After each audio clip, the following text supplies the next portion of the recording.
This is GEPRC's brand new DarkStar 22, the bigger brother to the DarkStar 16.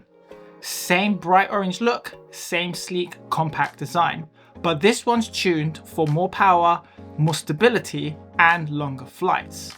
So is this the true successor to the Cinelog 25? And how does it stack up against the Cinelog 30 V3? Let's take it for a flight and see what this new DarkStar 22 can really do.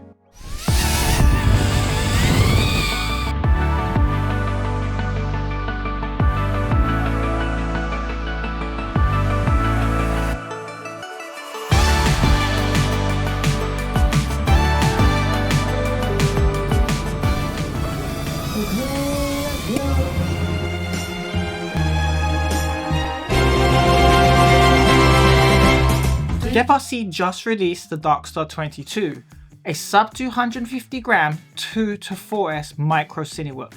Just want to say a big thanks to GEPRC for sending me the DarkStar 22 to review and test and show you guys. Now I did want to have this video out on release of this drone, which was last week.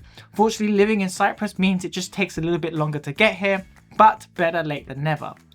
I'll also leave a link in the description box down below, so if you decide to pick this up, you'll actually get a free ND filter as well when you buy the O4 version of the DarkStar 22. Now let's take a look at what's inside the box. Inside you get the usual generous GEPRC kit.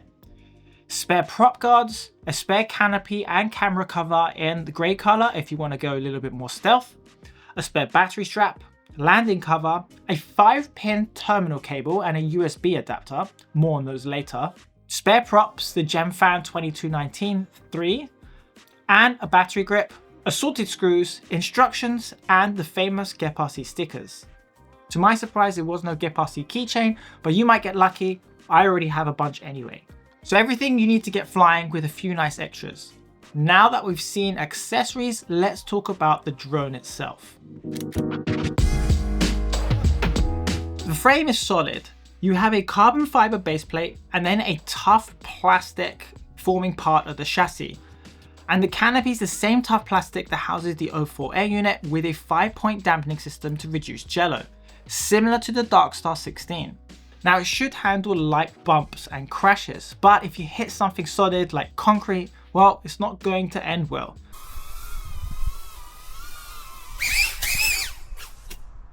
Good thing GEPRC includes a spare. It features GEPRC's latest Taker F405 all-in-one board. It also has built-in LEDs. I love this touch as it adds a little bit of flair.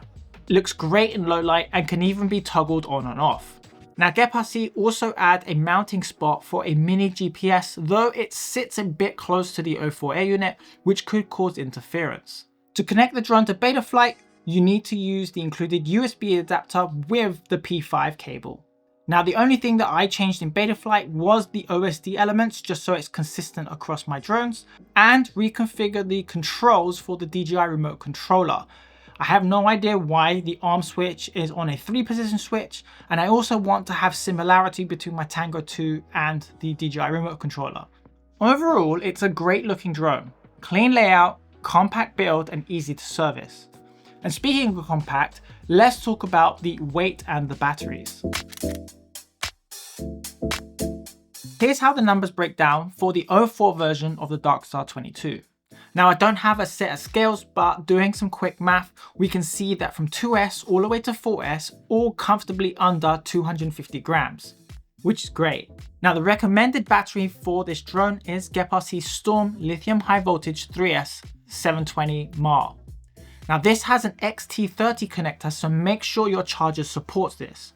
I've been using the HG LRC Thor balance board, and I'll leave a link in the description box down below. GEPRC have included a battery tray as well to help the drone stand when you're about to take off, and also protect the battery when you're coming in to land.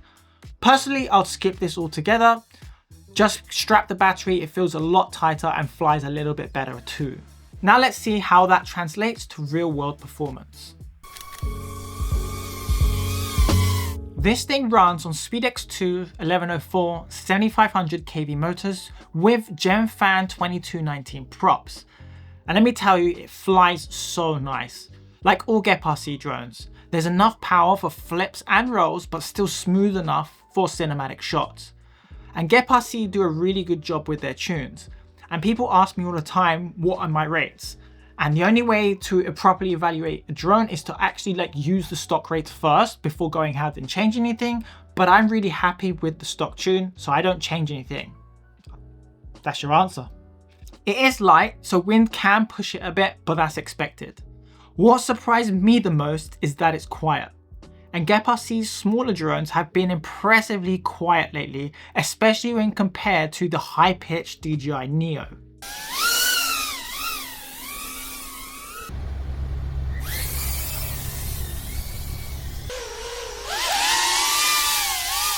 I'll put on screen now the flight times I managed to get with the DarkStar 22 for 2S, 3S and 4S in both just slow cruising, no flips and rolls, and then doing another round of flight with just normal flying and a bit of freestyle. And then you can see the difference of time that I'm getting.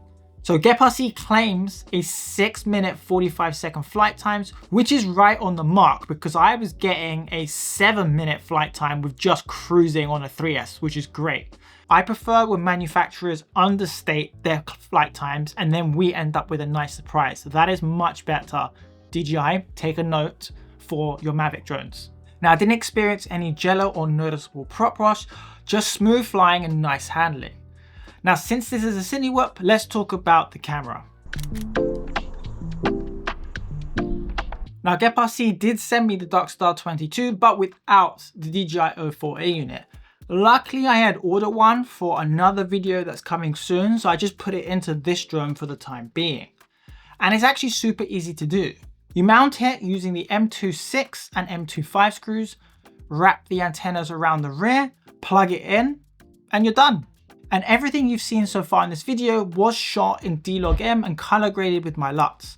I'll leave a link down below, and if you purchase, thank you. It helps support the channel and allows me to keep making videos for you.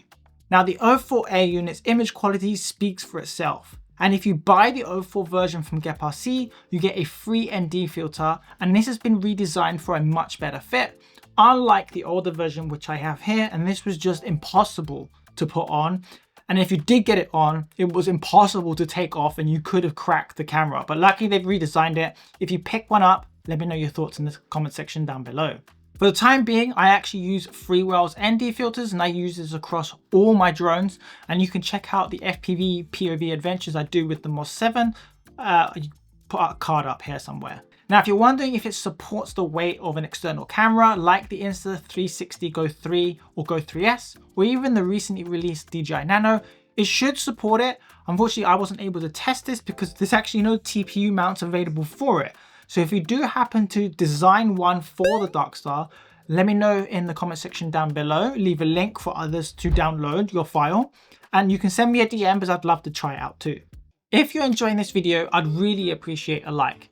Not only does it tell me that you enjoy content like this, but it also tells YouTube, who pushes it out to more people so they can find out how awesome this drone is. And if you're into drones, photography and gear reviews, then consider subscribing to join a community of like-minded people. And while you're at it, why don't you let me know your thoughts in the comment section down below. Now, let's talk about transmission and control. Oh, it's so gentle. Well, it's O4. The signal is rock solid as always, so there's no complaints. And this makes it great when flying indoors and you need the penetration for indoor fly-throughs. The receiver options you get are ELRS or PNP. So there is no crossfire. However, there is the possibility to install if you wish. I am flying the PNP version with O4, which makes setup effortless. And if you prefer ELRS, it has an integrated antenna mount on the all-in-one board ready to go. The great thing about the DarkStar 22 is its flexibility. You can fly it both indoors and outdoors. It's small enough for indoor fly-throughs, even though it can be a little bit zippy, so I suggest flying in angle mode. It has a decent flight time and the ducts that protect it from bumps.